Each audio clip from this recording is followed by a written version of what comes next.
हिमालय की तराई में बसा एक छोटा सा गांव था, जहां प्रकृति की गोद में जीवन सादगी से चलता था।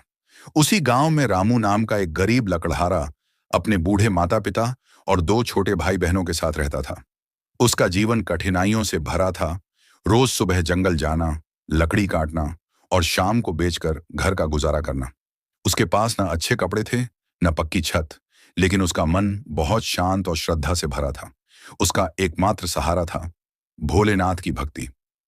हर सुबह वह उठकर सबसे पहले अपने आंगन में बने मिट्टी के शिवलिंग पर गंगा जल चढ़ाता, दीप जलाता और कहता, हे भोले, हिम्मत मत छीनना, बाकी जो दोगे वो स्वीकार है।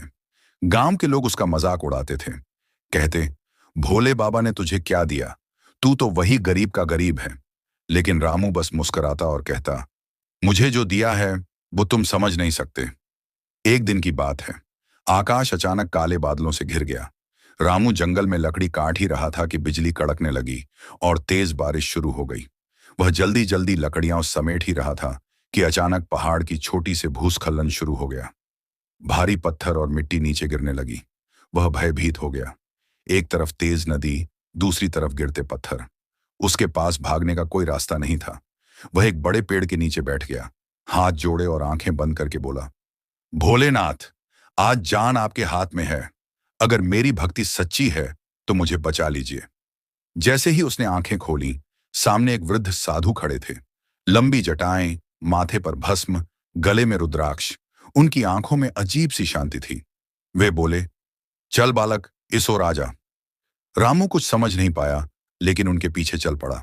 वे उसे पास की एक छोटी सी गुफा में ले गए और कहा, यहां बैठ जा, कुछ देर में तू सब समझ जाएगा। कुछ ही पलों में भूस्खलन ने पूरा वह इलाका तबाह कर दिया जहां रामू खड़ा था। वह स्तब्ध रह गया। बाहर सब मिट्टी में दब चुका था, पर वह सुरक्षित था। उसने मुड़कर साधु को धन्यवाद कहना चाहा, लेकिन वे वहां नहीं थे।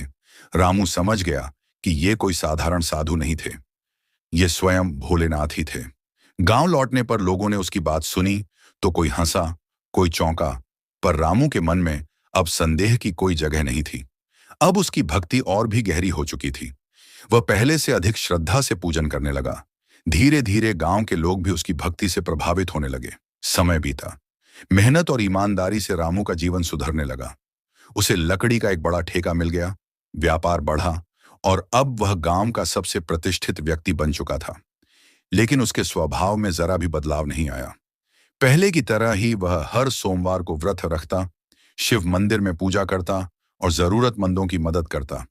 उसने गांव में एक सुंदर शिव मंदिर भी बनवाया, जिसमें रोज आरती और भंडारा होता था।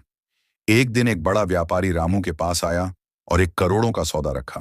वह डील बहुत लाभदायक लग रही थी, लेकिन रामू के मन में कुछ बेचैनी सी थी।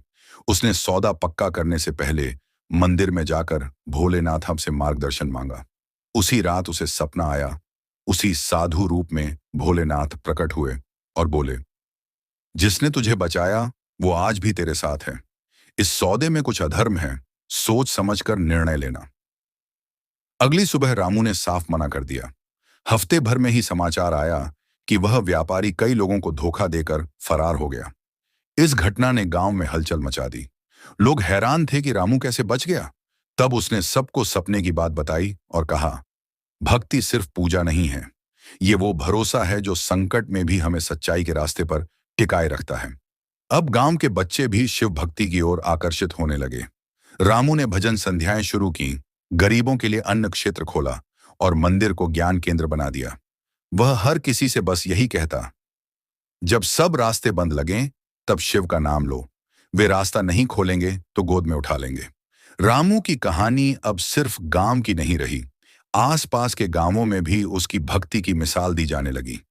कई लोग जो पहले भगवान को अनकाल्पनिक वाण मानते थे, अब कहने लगे, अगर भगवान होते हैं तो वे रामू जैसे लोगों के साथ जरूर होते हैं।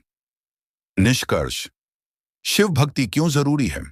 क्योंकि जब सारा संसार मुंह फेर लेता है, तब भोलेनाथ हमें थामते हैं। उनकी भक्ति हमें शक्ति भी देती है और विवेक भी। जब हम सच्चे मन से भक्ति करते हैं तो हम सिर्फ भगवान को नहीं पुकारते, बल्कि अपने भीतर की अच्छाई, धैर्य और साहस को भी जगाते हैं।